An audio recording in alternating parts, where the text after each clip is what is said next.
Hello friends, welcome to Zero to Hero. என்னோட சேனலை first time visit பண்ணுறீங்க அப்படின்னா சேனலை சப்ஸ்கிரைப் பண்ணுங்கள். எனக்கு வீடியோ வந்து ஸ்கிப் பண்ணாமல் பாருங்கள். வீடியோ பிடிச்சிருந்துச்சுன்னா லைக் பண்ணுங்கள், ஷேர் பண்ணுங்கள். வாங்க வீடியோக்குள்ளே போகலாம்.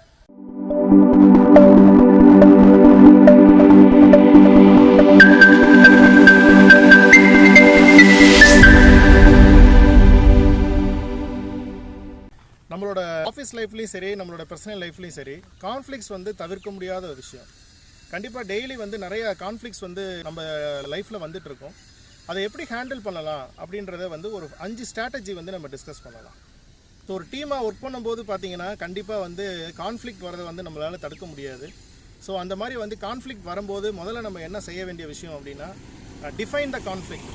ஸோ என்ன ப்ராப்ளம் அப்படின்றத வந்து ஃபஸ்ட்டு டிஃபைன் பண்ணணும். கான்ஃப்ளிக்ட் வந்து எதனால் வந்து கிரியேட் ஆச்சு, என்ன காரணத்தினால வந்து இந்த பிரச்சனை உருவாச்சு, இந்த பிரச்சனைக்கு காரணங்கள்லாம் வந்து யாரெல்லாம் வந்து இதில் இன்வால்வ் ஆகியிருக்காங்க, இந்த பிரச்சனைக்கு வந்து வேறு என்னென்னலாம் வந்து டேட்டா வந்து என்னென்னலாம் கலெக்ட் பண்ண முடியும். ஸோ இந்த மாதிரியான கம்ப்ளீட் இன்ஃபர்மேஷனை வந்து ஒரு கான்ஃப்ளிக்ட் நம்ம ஹேண்டில் பண்ணுறோம் அப்படின்னா முதல்ல வந்து அந்த கான்ஃப்ளிக்டை நம்ம டிஃபைன் பண்ணணும். கான்ஃப்ளிக்ட் சம்மந்தமான எல்லா பர்சன்ஸையும் வந்து நம்ம ஒரு மீட்டிங் மாதிரி அரேஞ்ச் பண்ணிவிட்டு அந்த கான்ஃப்ளிக்ட் சம்மந்தமான இன்ஃபர்மேஷன் எல்லாத்தையுமே கலெக்ட் பண்ணிவிட்டு இது சம்மந்தமாக வந்து யாரெல்லாம் வந்து டிஸ்கஷன் கூப்பிடணுமோ அவங்கள எல்லாரையும் வந்து நம்ம வச்சுட்டு வந்து இந்த கான்ஃப்ளிக்ட்டை வந்து நம்ம ஹேண்டில் பண்ணலாம். ரெண்டாவது விஷயம் வந்து பார்த்திங்கன்னா கிரவுண்ட் ரூல்ஸ். என்னென்ன கிரவுண்ட் ரூல்ஸ்லாம் வச்சுக்கலாம். ஸோ டீமில் இருக்கிற எல்லாருமே வந்து ரெஸ்பெக்ட்ஃபுல்லாக பேசணும். தேவையில்லாமல் வந்து ஒரு பேட் வேர்ட்ஸ் வந்து பேசக்கூடாது. பர்சனல் அட்டாக் பேசக்கூடாது.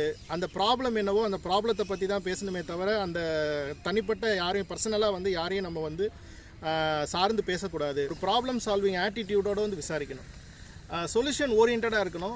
அந்த ப்ராப்ளம் பண்ணவங்களை வந்து ஃபோக்கஸ் பண்ணியோ அந்த மாதிரி வந்து பேசாமல் அந்த ப்ராப்ளத்துக்கு அந்த கான்ஃப்ளிக்ட்டுக்கு என்ன சொல்யூஷன் அப்படின்றத ஓரியன்ட் பண்ணி நம்ம வந்து அந்த டிஸ்கஷனை வந்து பேசணும். இன்டரப்ஷன்ஸ் வந்து யாரும் வந்து தனிப்பட்ட முறையில் பண்ணக்கூடாது. அதே மாதிரி எல்லாரோட ஒப்பீனியனும் வந்து நம்ம கேட்கணும்.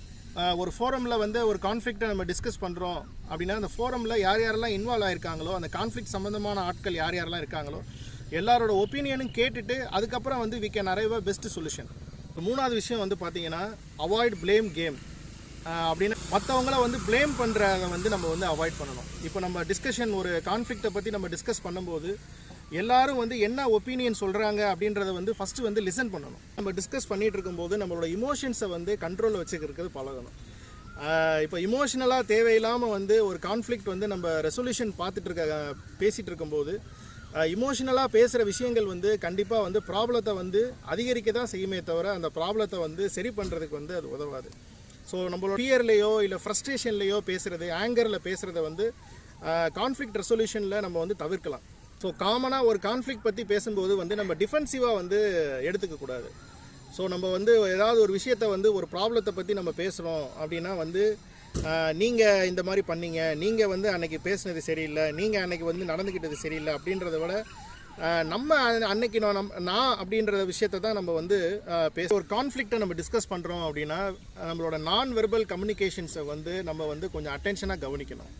இப்போ நம்ம டிஸ்கஷன் ஃபோரமில் பேசிகிட்டு இருக்கோம் அப்படின்னா ப்ராப்ளம் வந்து நடந்ததை வந்து எல்லாருமே வந்து சொல்லிகிட்டு இருக்கும்போது நம்ம லிசன் பண்ணிகிட்டு இருக்கும்போது வந்து நான் வெர்பல் கம்யூனிகேஷன்ஸ், அவங்களோட ஐ கான்டாக்டு, அவங்களோட பாடி லாங்குவேஜ் வந்து எப்படி இருக்குது, இப்போ யார்கிட்ட வந்து ப்ராப்ளம் சொல்கிறாங்க, யாருனால இந்த ப்ராப்ளம் க்ரியேட் ஆச்சு, அவங்க எப்படி வந்து பாடி லாங்குவேஜ் எப்படி வச்சுருக்காங்க, அவங்க வந்து எந்த அளவுக்கு வந்து அவங்களோட நான் வெர்பல் கம்யூனிகேஷன்ஸ் எப்படி இருக்குது அப்படின்றத வந்து நம்ம கொஞ்சம் கூர்ந்து கவனிக்கணும்.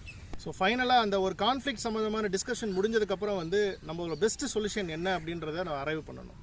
ஸோ பெஸ்ட்டு சொல்யூஷன் அப்படின்னா இது நம்ம வந்து பெஸ்ட்டு சொல்யூஷன் அரைவ் பண்ணுறதுக்கு முன்னால் நம்ம வந்து பார்த்த 4 விஷயங்களையும் வந்து ப்ராப்பராக பண்ணியிருந்தோம் அப்படின்னா ஒரு பெஸ்ட்டு சொல்யூஷன் வந்து நம்ம அரைவ் பண்ண முடியும். 5 ஸ்ட்ராட்டஜி நம்ம பார்த்தோம். இந்த கான்ஃப்ளிக்ட்டை வந்து எப்படி வந்து ஹேண்டில் பண்ணணும், எப்படி சொல்யூஷன் அரைவ் பண்ணணும் அப்படின்ற விஷயத்தை வந்து பார்த்தோம். ஸோ பாசிட்டிவாக இருப்போம், ஹாப்பியாக இருப்போம், ஒருத்தருக்கு வந்து ஹெல்ப் பண்ணுவோம், ஒருத்தருக்கு வந்து சப்போர்ட் பண்ணுவோம், ப்ராப்ளம் ஓரியன்டாக இல்லாமல் சொல்யூஷன் ஓரியன்டாக இருப்போம். ஸோ ஃப்ரெண்ட்ஸ், கான்ஃப்ளிக்ட்டை எப்படி டீல் பண்ணுறது அப்படின்றதுக்கு ஒரு 5 ஸ்ட்ராட்டஜிஸ் வந்து நம்ம டிஸ்கஸ் பண்ணியிருக்கோம். டிஸ்கஸ் பண்ண டாபிக் வந்து உங்களுக்கு ரொம்ப இன்ட்ரெஸ்டிங்காக இருக்கும்னு நினைக்கிறேன். ஸோ வீடியோ பிடிச்சிருந்துச்சின்னா லைக் பண்ணுங்கள், கமெண்ட் பண்ணுங்கள், சப்ஸ்கிரைப் பண்ணுங்கள், ஷேர் பண்ணுங்கள். By from zero to hero.